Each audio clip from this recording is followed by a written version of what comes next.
So, as you guys may know, I do have some masochistic tendencies, and I felt like I have healed enough from the Cowboy Bebop live action. I feel like it's been long enough that I've been able to kind of recover from the disaster that I experienced in that scenario, and I decided, you know what? Why not take another chance at this live action anime world that Netflix has so generously given me and check out something a little bit different. So, as you guys may or may not know also, I just watched Death Note for the first time a few months ago. I did a review on my channel. You can check it out. I reviewed the anime. Loved it. It was great. Lived up to the hype.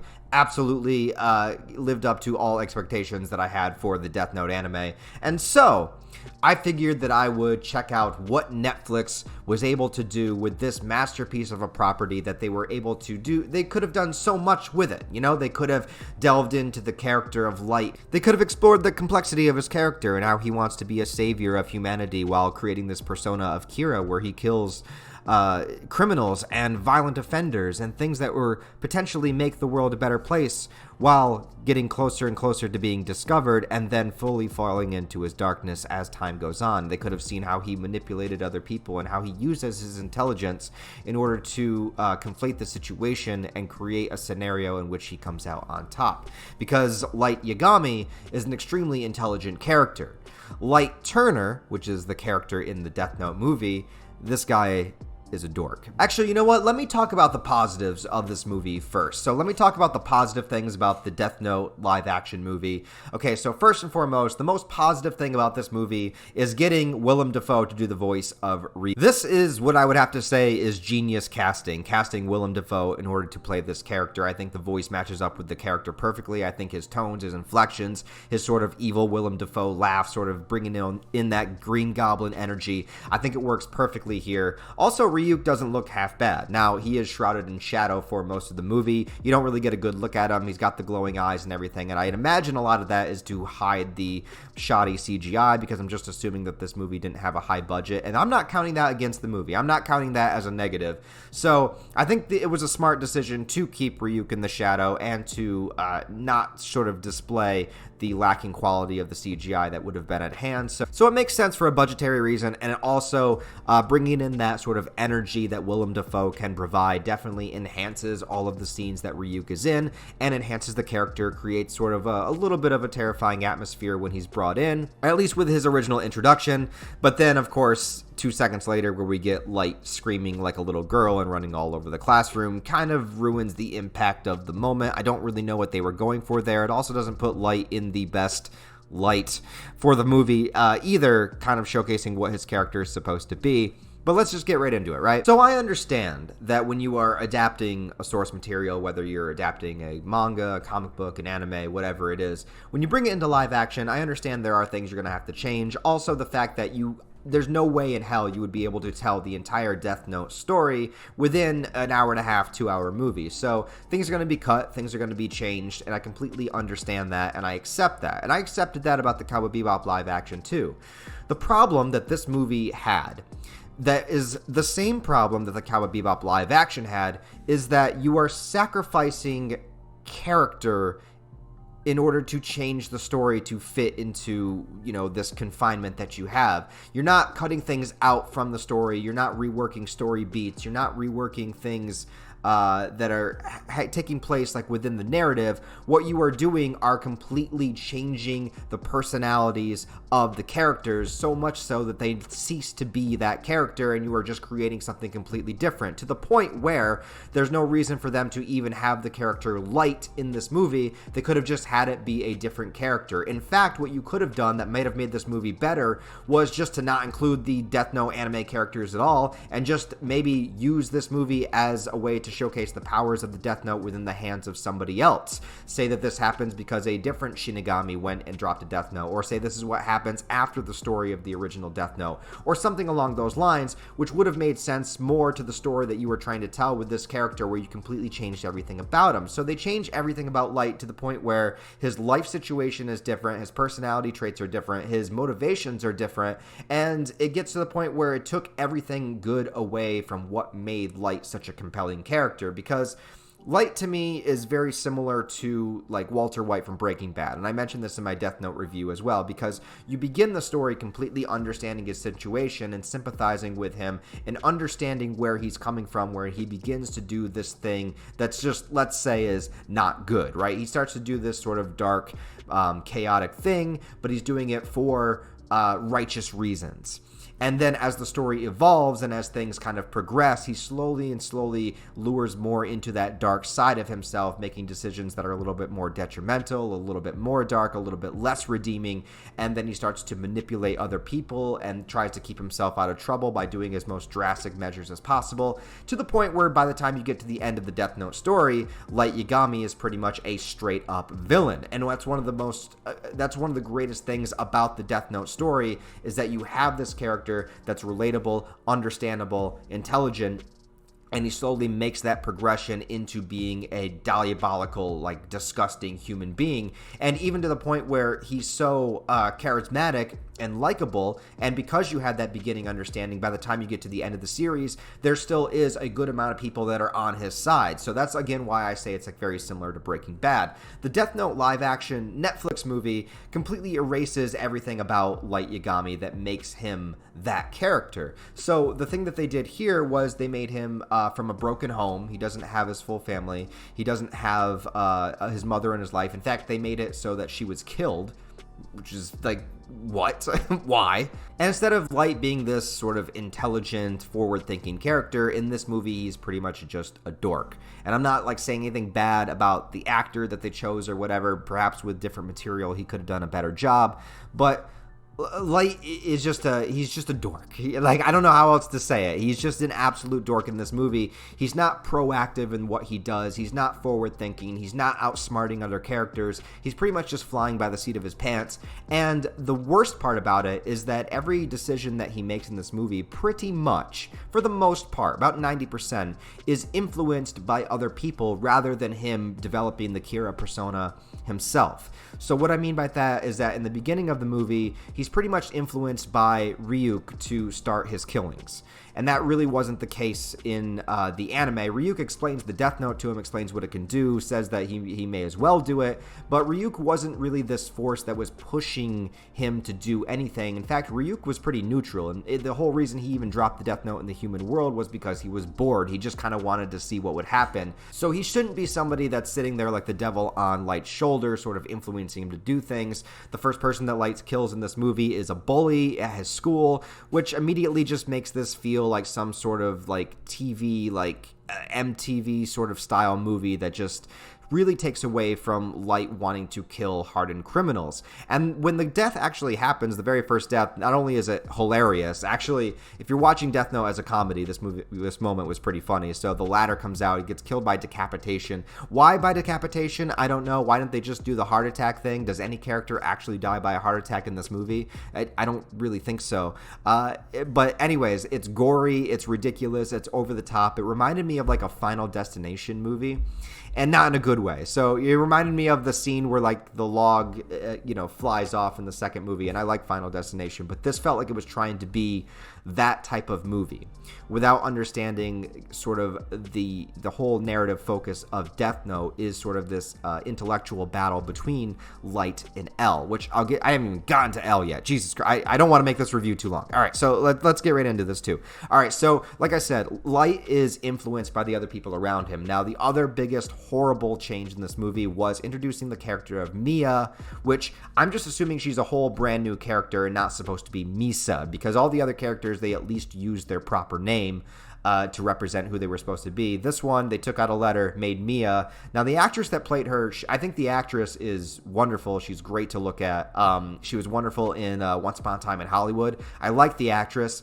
Character was horrible, cliche, seen it a million times before. She was influencing Light basically to do the things that he was doing, which is a complete misrepresentation of Light's dynamic with his girlfriend character, which is supposed to be Misa. Now, I love Misa Amane in the anime. I think she's a wonderful character in herself, but she's a tragic character in the sense that she is absolutely obsessed with Kira, with what he did. In this movie, they meet separately. They meet in high school as opposed to her figuring out who he was because he was Kira. She doesn't have a death note of her own, and in this movie he's basically showing her the death note in order to impress her because he wants to get into that pussy. Now, I completely understand because, like I said, she's a gorgeous woman, but in this movie, Light is pretty much controlled by her. She's the one kind of calling the shots. She's the one invoking the more darker aspect. She's the one that's more willing to kill innocent people to keep them out of trouble.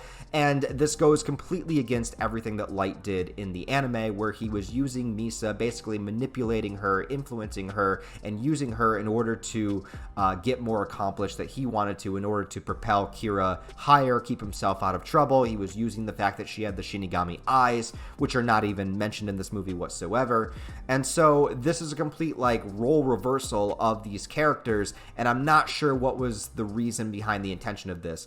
The only immediate thing I could think of is that it keeps Light as a sympathetic character throughout the entire movie, where you blame him less. But by doing that, you take away what makes Light such a compelling character to begin with, is that he's making these darker choices. He starts to kill innocent people. He starts to kill the people that are investigating him, and he's doing more and more for what he believes is the greater good.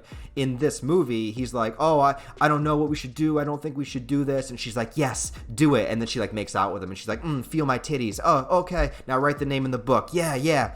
Okay, that doesn't actually happen, but I kind of wish that scene was in there. Might have made it make a little bit more sense. But that's the feeling I got from it. That's the whole. She felt like a femme fatale manipulator type character that was just sort of making Light do all of the things that he didn't want to do. She wanted to kill his father off and stuff like that. She's like, oh yeah, do it, and then she's like flipping her hair, and she's like, come on, Light, this is what we're supposed to do. Pins him up against the wall, and it's like, bruh, I know that he's a teenage boy, but this is not Light. This is not Light Yagami. This isn't Light Yagami. This is Light Turner. So I don't know if this is Timmy Turner's estranged cousin would make more sense, instead of fairy godparents, he gets a death note. I'm sure it's all in the same type of category. Anyway, so Light's thinking with his boner. He's not complex. He's not falling into the character dynamic that he had in the anime. But what about L, right? Because L was the other amazing character from the anime that was basically the rival of Light. They had this cat and mouse game going where one of them would sort of get on top of the other, not physically, where they would figure something out, and then he would have to be more intelligent and sort of get around the investigation that L was putting up the cameras and stuff. And then at one point, Light relinquished his ownership of the death note so that he would literally forget about it in order to get out of suspicion. There was all of these things, L manipulating Light's father to hold a gun to his head. There was all of these things happening in order to try to figure out who Kira actually was. In this movie, there's, I think, 2 scenes with Light and L face to face. The actor they got for L was fine. He was fine. He had the mannerisms fine. He had the way of speech, the inflections fine. The issue was they didn't play into that dynamic between Light and L, but the problem was they couldn't play into the dynamic because this Light is not on L's level. This Light cannot outsmart this L. Basically, they kept L sort of at the same intelligence level that he was in the anime, but Light is not, and that takes away from the dynamic between the 2 characters. And these are your 2 main focal point characters that you're either rooting for or against. There's people that are on Light's side, people that are on L's side, and that's sort of the fun of it. The fun is how far in the investigation are they going to get? Is Light going to figure out L's actual name? Is he going to stop him from figuring out who he is? It's this entire dynamic that the entire series of Death Note is based on and plays into, and that's the battle and that's the dynamic. Let's not forget Death Note is a shonen, but instead of physical combat, we're dealing with intellectual combat, going back and forth. Doesn't happen in the movie because this Light is not intelligent. He's a dork. He's just following his dick. He's not Light, so it doesn't work. So the dynamic falls apart, thus the entire story of Death Note falls apart as well. There are also things about this movie that I don't understand that they wanted to change. There are different rules, I believe, in this version, because I don't remember. Now, granted, I only watched the anime for the first time a few months ago, and I watched it for the first time, like I said, but I don't remember there being a rule where you could literally control somebody's thoughts, movements, and actions for multiple days, which happens in this movie. I know that you can control the death and how the death happens as long as it's physically possible, but can you literally control somebody's mind to go investigate something for you to try to give you information for days? I don't understand how the Death Note doesn't become a vessel of possession. It's just literally a Death Note. It's not possession note, it's Death Note. So I don't understand where that came from. Now, maybe I'm missing something in the lore. Maybe there's a rule I forgot. I don't know. You guys can correct me down below. But that just, I don't understand where that was coming from, other than just to be able to move the plot forward enough within an hour and a half, 2 hour time frame. So once again, I guess when I'm like encapsulating this entire live action anime thing, I don't think that every live action anime adaptation just needs to be bad. Death Note is a movie you could do. It would probably work better as a series, right? But it's something that could be done because most of Death Note is dialogue driven. It's a lot of drama that's dealing with what characters know, what they're finding out. It's a cat and mouse game, like I said. A lot of it is stuff that you could do live action. It's not like you're doing a Dragon Ball, like Dragon Ball Evolution. You're trying to do like these crazy fights within the sky and like super fast at speed of light martial arts and stuff like that. Death Note is something you could feasibly do in live action. Cowboy Bebop, that's sort of like on the fence. Like, you could probably do it in live action, but you also probably shouldn't. But there are some that could get away with it, and this one is one of them. And I'm just wondering why the direction was taken in order to completely change Light's character. And that's the thing also about the live action adaptations, is that they change the story. It's not that they change the story. I understand adaptations need to change things, they need to remove things, they need to adapt, right? But when you change the fundamentals of who a character is and what their motivations are, where their motivations come from, then you fundamentally change the backbone, the foundation of the story. Because the stories are all based on character. You could have whatever plot you want, but character is what makes a story. And if you take away what makes a character great, that story is going to fall apart no matter how close you try to stay to it. And this movie didn't even try to stay close to it. But what I'm saying is that, you try to make Light more sympathetic character. You try to make him more understanding. But by doing that, you take away what makes Death Note fun to watch to begin with, because he wants to be a character that feels like a god. He has that superiority complex. He does start with quote-unquote good intentions, and slowly things get unraveled more to the point where he has to do more and more dark things in order to cover his own ass, to the point where he's justifying the same evil actions that he's condemning at the beginning of the story. And that's it. That's Death Note.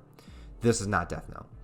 But anyways, guys, so I decided to torture myself, but if you guys have seen the live-action Death Note movie from Netflix, what did you think about it? Leave your thoughts, comments, and review down below in the comments as well, because I'd be very curious to hear what you guys thought about it. I know I'm late to the game, but I've been late to the game on Death Note in general, so this is my first experience going through the franchise. Maybe I'll watch the Japanese movie because I hear that that's better, but I don't know, man.